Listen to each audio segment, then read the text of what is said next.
السلام عليكم ورحمة الله تعالى وبركاته. أهلا بكم في برنامج أمثال حسانية الذي يبث على وكالة الأنباء المستقلة، حيث نستحضر حكم وتراث المجتمع الحساني في امتداده الثقافي والاجتماعي، ومع مثل جديد يختزل قيمة السيرة الطيبة ومكانة المعروف بين الناس، نقف عند قولهم: المعروف الباس ما يهم معراه.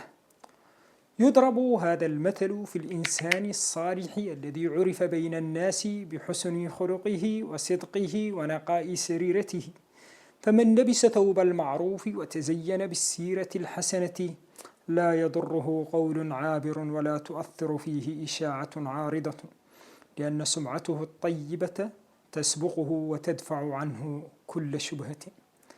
وعلى العكس من ذلك، فإن من عرف بسوء الفعال لا يستره مدح ولا يغني عنه تجمل، لأن الحقيقة تبقى أظهر من كل زينة، وفي ذلك تأكيد على أن أفعال الإنسان هي لباسه الحقيقي بين الناس، وأن السيرة الحسنة أفضل ما يتزين به المرء في حياته.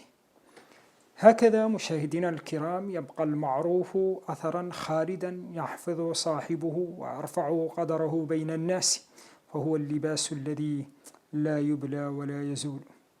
فلنجعل أفعالنا عنوان سيرتنا ولنتزين بحسن الخلق، فهو أبقى من كل مظهر وأسمى من كل مقال.